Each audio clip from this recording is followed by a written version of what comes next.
Hi, my name is Eric, and I thought today we would talk about. Sorry for the scratchy throat, got a little bit of a cold. But I thought we'd talk about interacting with a friend, family member, or a partner, or even a child that has been diagnosed with a mental illness. Now, most people feel like they're treading on thin ice when they're around them because they're afraid they're going to say or do something that would set this person off.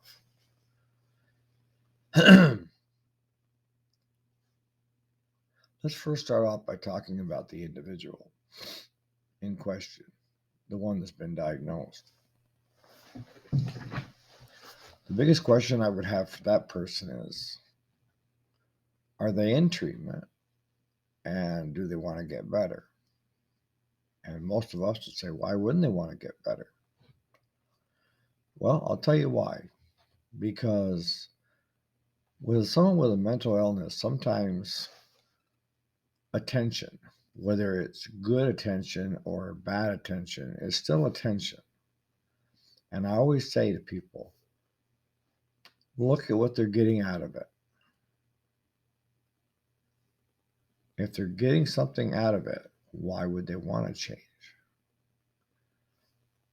An example would be someone that has been diagnosed, and whether you're the spouse or the parent or the friend, you find yourself doing stuff for that individual because either you feel they can't cope with it, or that it's easier just to go ahead and do it than it is to ask that person to do it.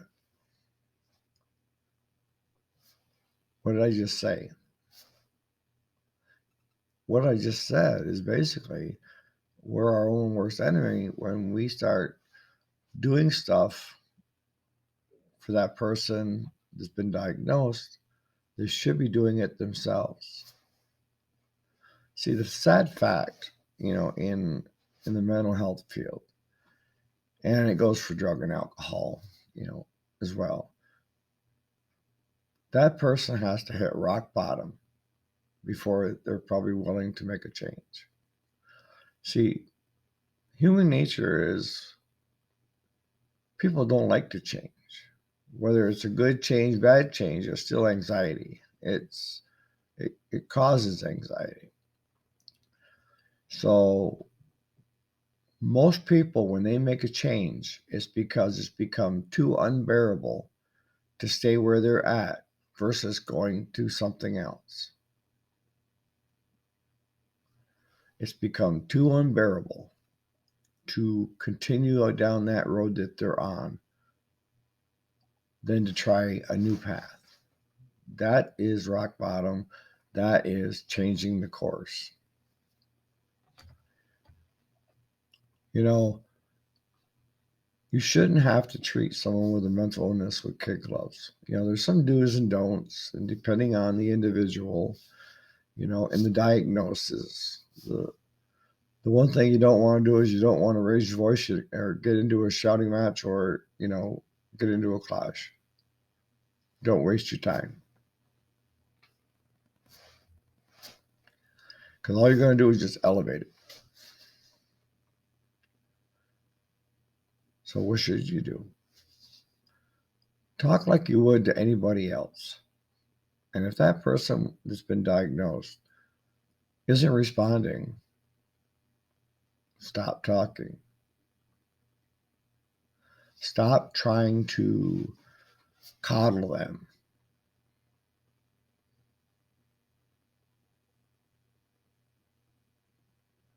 See, it's like with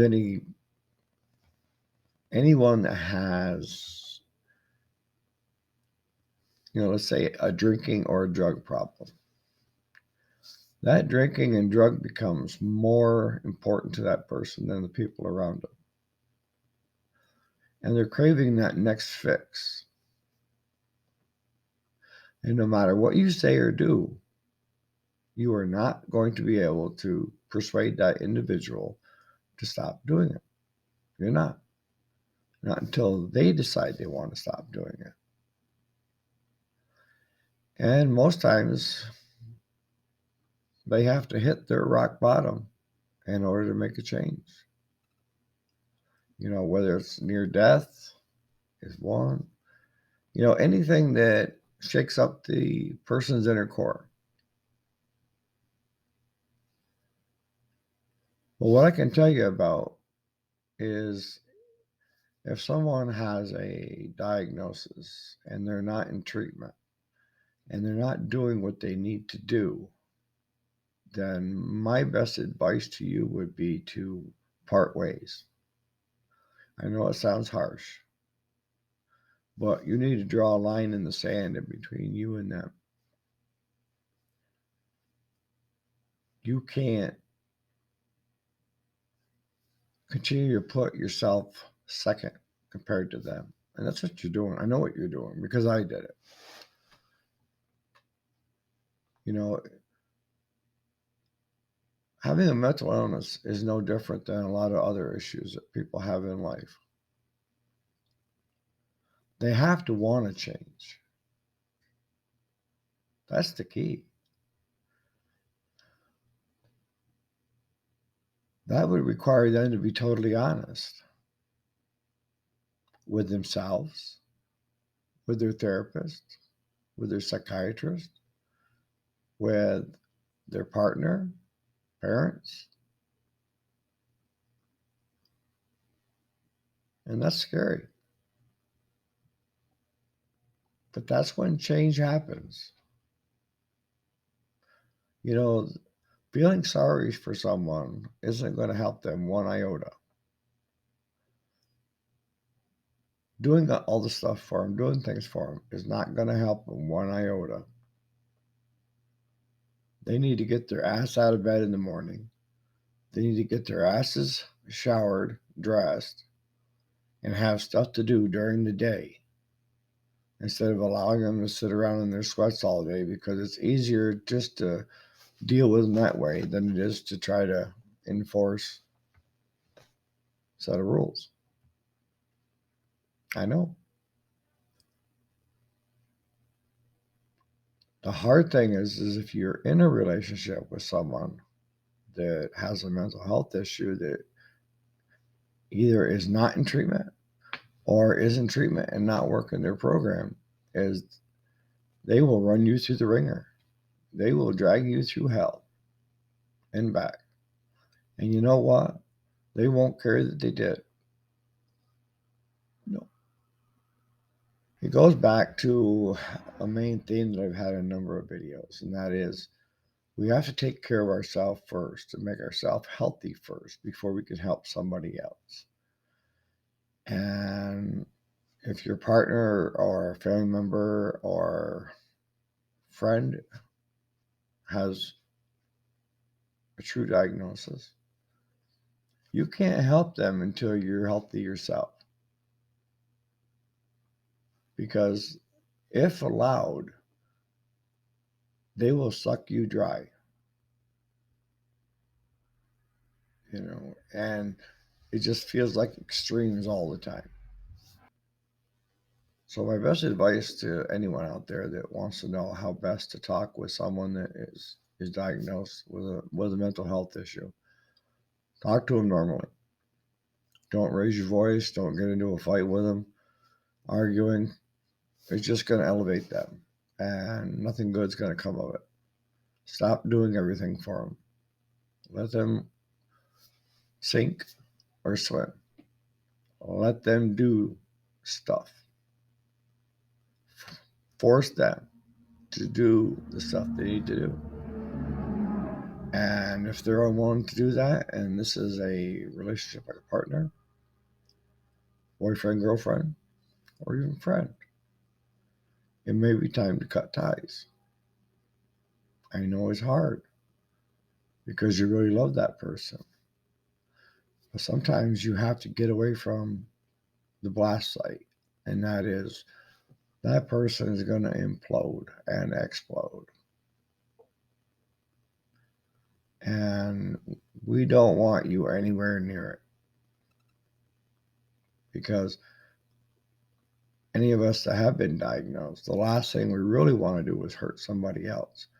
But sometimes when you're not doing what you're supposed to be doing and you're not in treatment and you're not doing your program, you continue to hurt people. So if you're the one with being diagnosed, why don't you think about everybody around you and how you're treating them and how you want to be treated. Sometimes you have to tell us what your needs are. And no bullshit games. You know, people are not going to want to be around you if you're not willing to do the things you need to do to get yourself better. That's the truth. So on that note, I mean, depends on the individual, depends on the relationship you're in. And it goes back on you, the person that's around someone. Make sure you're healthy in yourself before you can help somebody else. And if you've been diagnosed and you're playing games with your therapist and your psychiatrist and people around you, the only one that's really hurting is you. You may be getting something from it, but in the end, it's hurting you because you're missing out on a lot of good things in life. Yep. You can either do it now or when you hit rock bottom. It's your choice. All right. Sorry I had to be that way with all you guys out there, but that's just the way it is. Sometimes, you know, leading someone has nothing to do with love. It has everything to do with saving yourself. So on that note, I'll catch you up on the next video. Thanks so much for watching.